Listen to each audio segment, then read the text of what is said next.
So, 5 years since we've been to China at the Shanghai circuit, and what a welcome return it was. We had that drama-filled sprint shootout on the Friday with the rain.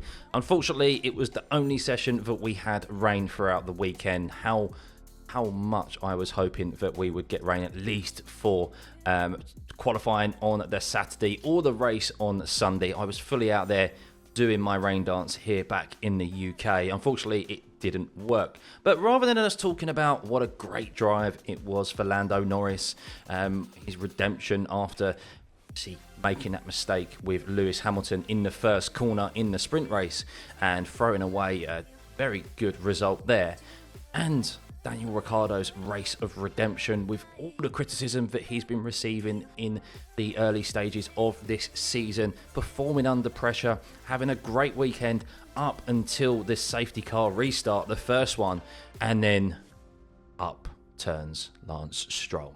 And once again, that rookie, Lance Stroll, of 8 years experience in F1, still making rookie mistakes. There's going to be a number of videos about Lance Stroll over the coming weeks, not from myself, but from others on YouTube, understandably. And I think pretty much every single one of them is justified. This is a driver who has been afforded the best opportunity in F1 history. He has a team. He has his parent, his dad, Daddy Stroll, Lawrence Stroll, the billionaire, own an actual F1 team, and regardless of how bad you perform, regardless how poorly you perform in comparison to your teammate as well, which he has consistently done over the years, that he's in a very privileged position that he knows he's going to be in a seat for next year. And well, what that breeds, without that extra element of pressure, without that sense of knowing that your seat could be taken away from you, I think it just gives you, you don't have an edge that other drivers have. And you start to see mistakes that, you see mistakes, not start to, because this has been happening over 8 years with Lance Stroll. He seems to have the spatial awareness of an 80-year-old grandma. It's just like he turns into corners when drivers are there. He doesn't check his mirrors when he should do. And, today, quite evidently, he is not looking forward at other cars in front of him on the safety car restart. Instead, he's looking into the corner. Now, in most instances, that would be absolutely fine. But this is a safety car restart. They're heading into a hairpin where there is always going to be a concertina effect, no matter what. And that is exactly what Lance Stroll is blaming this whole incident on. But that isn't a sufficient excuse, in my humble opinion. This armchair fan who does watch-alongs on the weekend, what do I know? But you know what? I've watched enough racing, I've participated in enough sim races online, and when you head into hairpins, there is always a concertina effect that you just have to give a little bit of extra space for and be wary of. And he wasn't wary of that. He was looking into the apex, and tell you what, guys, Danny Ricciardo is pissed, rightfully so, because this is a rookie mistake, not something you expect of a driver of 8 years experience. And the fact of it, he still hasn't held his hands up and said, yeah, it was just a lack of concentration. I'm sorry to Daniel Ricciardo. I thought it was more so in the moment in time due to drivers ahead of him. He would earn more brownie points for that. People would actually go, do you know what? Yeah, that's quite mature of Lance Stroll to hold your hands up that you make a mistake. We're all human. Drivers have made mistakes and had lapses of concentration throughout their careers. Lewis Hamilton has, Max Verstappen, Fernando Alonso. They've all had them.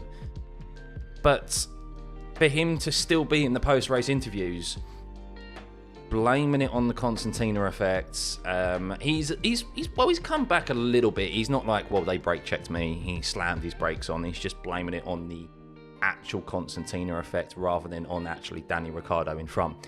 But as Oscar Piastri rightfully said in his interview afterwards, yes, but everyone else didn't crash into each other, and that is a perfect response, because he is the only driver who wasn't paying attention and just drove into the back of unfortunately, Danny Ricciardo, who was just having a great race and exactly the performance that he needed this weekend after the doubts of his seat in that AlphaTauri V-Carb car. I just can't bring myself to call it V-Carb. I'll call it AlphaTauri still. It's just rolls off the tongue a lot easier.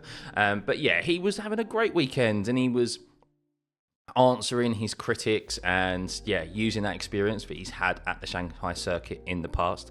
And for that to end in the way that it did, through no fault of his own, is a real shame. And yeah, Lance Stroll has gained no more fans from this, let's say. There are still a few Lance Stroll fans out there. Yes, guys, they do exist.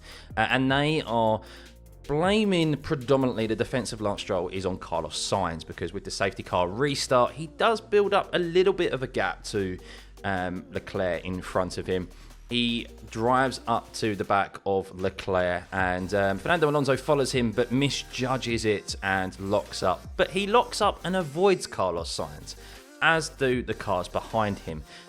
George Russell and Oscar Piastri. Daniel Ricciardo is millimetres away from Oscar Piastri, but he still would have avoided him. And it was only due to Lance Stroll slamming into the back of him and launching him in the air that he got damage from that incident. And unfortunately, that damage was a knock-on effect to Oscar Piastri, who thankfully still had enough performance in his car to hold off the Mercedes. It just that's a clear indication that a damaged McLaren is still quicker than a Mercedes in Lewis Hamilton's hands. But that's another video for another day. But yeah, what an absolute shocker from Lance Stroll. This man would have been long gone from F1 if his dad didn't own the team. And that is the biggest issue that people have here, is that once again it's highlighting that not the best drivers are in F1. Now, that has always been the case throughout history in F1. There have always been paid drivers. There have always been people there who don't necessarily justify a seat. But as someone aptly labelled it and described it on the Missed Apex podcast, Jonathan Simon, shout out to him, he said it's like we're discussing Pastor Maldonado 10 years later. It's like this scenario all over again. There's flash in the pan performances that do occur in the space of 5 to 8 years, which we have seen from Lance Stroll. However, this lack of awareness, the decision making or the lack of decision making that we see from Lance Stroll, and lack of spatial awareness is just something so reminiscent of Pastor Maldonado. And yeah, I just think, imagine what Aston Martin and Fernando Alonso could do with an actual teammate alongside him. But then again, maybe Alonso doesn't want a teammate alongside him to help him. But us neutrals who want to see more battles further up the grid, of course, Max, league of his own at the moment. We're going to have to wait for the new regulations until that gets sorted out with battles out up front. But at least we can hope for closer battles close behind to keep us interested in the meantime. And yeah, at the moment, Lance Stroll not making it out of Q2. How often do we see Fernando Alonso make it through to Q3? Last year, I think there was only 2 sessions that he didn't make it through to Q3, or 2 race weekends, whereas Lance Stroll is out in Q1, out in Q2. It's a rarity for him to be in Q3. But at least we know if he crashes into the barrier, guys, it's because he's pushing, because he wants it so badly, harking back to Singapore, where the Aston Martin team principal came out and defended Lance Stroll for crashing into the barrier. Honestly, go and have a look back at that quote. It's quite ridiculous, to be honest with you. But yeah, let me know what you think in the comments below about Lance Stroll. I've already posted a TikTok about this very incident, and it's just, yeah, it's kind of caught like wildfire in the regards to people attacking Lance Stroll. And well, there are some people defending him out there as well. But look, can't defend that. Can't defend that. That's something that you'd expect someone who's just joined Junior Formula Series, not someone who's in his 8th year of F1. So yeah, very, very shocking. But unfortunately, we know exactly who's going to be in that seat next year. And that is the problem with this whole issue. So yeah, a real shame that that seat is being taken up by someone who is so inadequate, really, in an F1 seat. And if it was any other individual, he would have been long gone. I mean, look at the discussions already about Logan Sargent potentially not being in the Williams seat halfway through the year. Imagine if he was in the Red Bull. Oh my God, he would not last 5 minutes in that Red Bull system, would he? But yeah, he is not, and his dad owns the team, so we're stuck with Stroll, well, for as long as he wants to be here, to be honest with you. And that is the problem. We're relying on Lance Stroll for him to leave the sport, and no other outside factors. But yeah, let me know what you think of Lance Stroll in the comments below. Let me know what you think of the Chinese Grand Prix. Overall, I would say it was an okay race, not a classic Chinese Grand Prix that we've seen in the previous years at the Shanghai circuit. Really hoping for some rain that would really mix up the front order. But at the moment, as we've been so often saying over the past 3 years, Max Verstappen and that Red Bull are just the perfect package.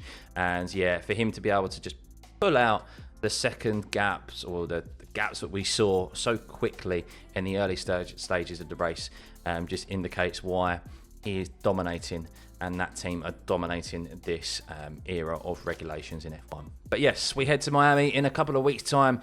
We'll see what news pops out over the next 2 weeks, because F1 this year is making up for the quiet year that we had back in 2023. So yeah, stay tuned. And a big thank you lastly to end this video for 20,000 subs, the milestone that we reached this weekend with the watch alongs. Once again, another great one. They just keep getting bigger and better.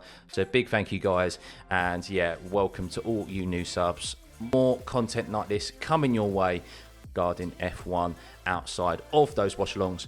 And yes, we head to Miami for another sprint weekend. The first time we're having a sprint weekend at Miami. It needs something to spice up that circuit, because to be honest, I think it's a bit of a damp squib and not my favourite on the calendar whatsoever. But yes, I'll see you for the next one, guys.